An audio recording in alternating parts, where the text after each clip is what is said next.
Jeg hater skolen. Skolen suger dritmye. Ja, det var det. Ja. Da var det tilbake til den skolen som ingen liker! Hei så folkens, og velkommen tilbake til en helt ny video her på min kanal. Som dere sikkert alle er klar over, så er jo skolen i gang nå, i hvert fall for de fleste. Og det betyr jo at det er ganske mye sånn utfordringer, du må liksom møte de samme gamle folka igjen. Og for noen kan det virkelig være veldig stress å begynne på skolen igjen. Derfor lager jeg nå denne her videoen som en slags rant, eller bare generelt en video om skolen, bare for å gi dere et lite innblikk om hvordan det kommer til å være når dere begynner på skolen igjen.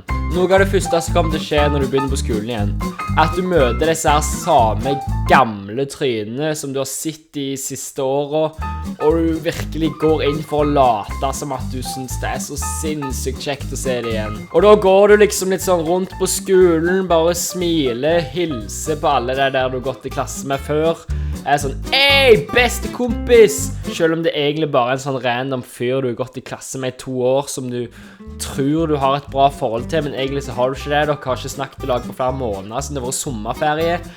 Men det blir litt sånn når dere møtes igjen. Noe annet som blir litt sånn kjipt når vi nå er i gang med skolen igjen, er jo selvfølgelig at vi må ha mye av disse samme gamle fagene. Nå er jeg heldigvis så heldig at jeg er ferdig med tysk og naturfag og engelsk. Men det er jo selvfølgelig noen av dere som har det. Og nå, kjære godtfolk, skal jeg gi dere et lite håp. For greia var at i tysk, ja, det er et veldig vanskelig fag. Der fikk jeg sånn 3 eller 4 på ungdomsskolen. Kom jeg på videregående, stryker med en gang. Altså, jeg ga opp etter første dagen. Fikk massevis av stryk. Og så fikk jeg heldigvis ta noen ekstra prøver, og så bestod jeg sånn akkurat. Jeg hadde også litt sånn spesiell situasjon med matten. I matematikk så fikk jeg N-er på første prøve, 2-er på andre prøve, 3-er på tredje prøve. Gjett hva jeg fikk i matte.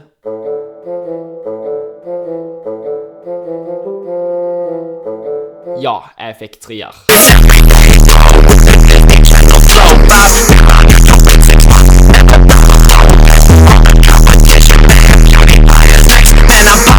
Poenget mitt er egentlig, du har massevis av kjedelige fag du ikke liker, men uansett hvor kjedelige disse fagene er, så må du faktisk bare jobbe, fordi hvis ikke så kommer du ingen vei i livet, og hvis du stryker, da sliter du.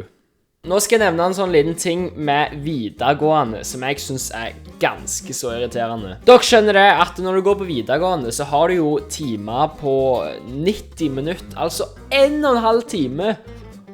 Og det er ikke alltid du får pause en gang. Så nå når jeg har begynt på skolen igjen, fytti. Folkens, dere skal være glade at dere ikke går på videregående. Fordi når du, eller selvfølgelig så er det sikkert noen av dere som går på videregående, men stort sett så består jo fanbasen min av 12-13-åringer, så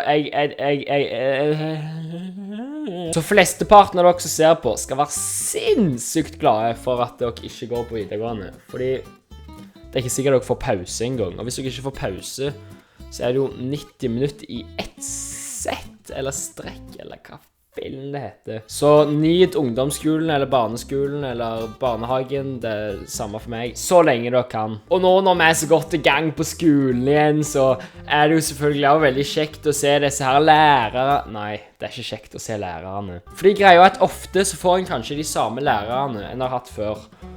Og hvis en ikke likte den læreren, så må en takle et helt år til med den læreren. Bare sånn så føler deg, du har en gymtime, og så skal du danse eller et eller annet sånt. Og så det en sånn lærer du kanskje ikke liker så godt. Tror du den gymtimen egentlig blir så spennende da? For det tror ikke jeg at han blir. Hi, I'm Renata Bliss, and I'm your freestyle dance teacher. Men altså, det ikke bare negative ting med å begynne på skolen igjen. Eller, nesten. Men nå jo jeg 18 år, som jeg skrøt over hele tiden. Jeg synes jo det skamløy å være 18 år. Og det betyr jo at neste år skal jeg være russ. Tenk det! Lille meg som ser ut som en tilbakestående 15-åring som går i 8. klasse. Nei, vent, du ikke 8. Fortsatt. Tenk, jeg skal bli russ. Hei, gleder du deg til å være russ neste år? Nei. Og altså, det blir en sånn helt ny opplevelse. Det blir noe for seg selv. Jeg gleder meg til bare å spasere rundt i sentrum med en rød baggy, stygge russebukser. Og forresten, hvis dere ser meg når jeg russ, bare kom og spør om russekort og sånt. Det russetida, den skal jeg nyte. For det jo sånn som ungdommen liker. Og nå når jeg snakker litt sånn om skole og sånt, som et veldig koselig tema, sånn som ungdom liker, vet du, så vil jeg bare si en ting. Hvis min tidligere samfunnsfaglærer, jeg trenger ikke si navn nå, men det var en dame på sånn 28 år, hvis du ser denne videoen, har funnet ut at jeg YouTuber og alt det der, jeg stemte! Jeg kan faktisk være med og påvirke valget, så ja... Men ja, det var egentlig alt jeg skulle prate om i dag. Hvis dere likte denne videoen, så det bare å like, kommentere og abonnere. Hvis dere har lyst på flere videoer som dette her, som litt sånn blandet av sketsj og at jeg snakker til kamera, så gjerne skriv noe om det i kommentarfeltet. Jeg liker å få kritikk og tilbakemeldinger, så jeg svarer og hører gjerne på det dere sier. Håper dere sånn i det minste prøver å kose dere litt på skolen fremover. Det blir sikkert skamnice, som jeg alltid sier. Ja, vi snakkes. Ha det bra!